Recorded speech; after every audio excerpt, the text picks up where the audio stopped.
Hello, আসসালামু আলাইকুম guys. আপনাদের মাঝে আজকে নতুন একটা ভিডিও নিয়ে চলে আসলাম। যেহেতু আমাদের বাসাতে আজকে অনুষ্ঠান, তবে আমাদের দেশের বাসাতে, তবে আমাদের তো মালয়েশিয়াতে থাকি।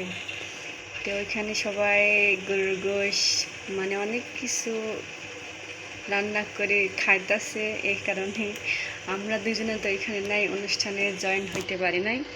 এই কারণে আমি রুমেতেই রান্না করে আমার হাজবেন্ড আর আমি খাবো। যেহেতু আমরা তো দেশে নেই, আমরা মালয়েশিয়াতে থাকি। এই কারণে আজকে রান্না করে খাওয়া দাওয়া করবো। দেখি, আপনাদের সবার দাওয়াত রইল, আপনারা আমার বাসাতে আসি খাইয়ে যায়েন। আমি আজকে অনেক কিছু রান্না করবো।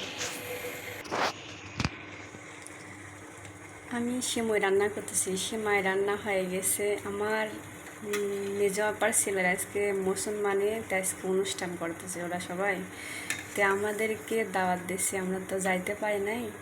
তো আমরা বাসাতেই রান্না করে খাচ্ছি। এখন আর কী করার, যেহেতু তো আমরা দেশে থাকি না, তাই না? কারণ বিদেশি প্রবাসীদের এইটাই একটা জীবন। দেশেতে কোনো অনুষ্ঠান হইলে যাইতে পারে না, দেখা সাক্ষাৎ হয় না। এটাই প্রবাসীদের জীবন। তো যেহেতু আমার সমাধে রান্না হয়ে গেছে, এখন এটা নামিয়ে রাখবো।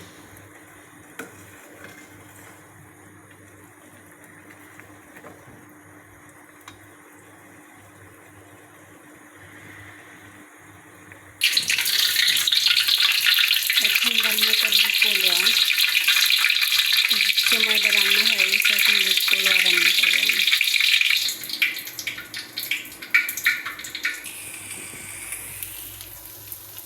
পোলোয়া চাউলটা হালকা করে ভেজে নিচ্ছে আগে, যাতে ভাতটা রান্না করলে ভালো হয়।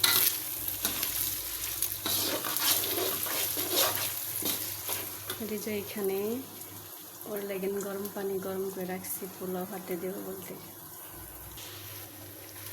চাউলটা ভাজা হয়ে গেছে, এখন পানি ঢেলে দেব।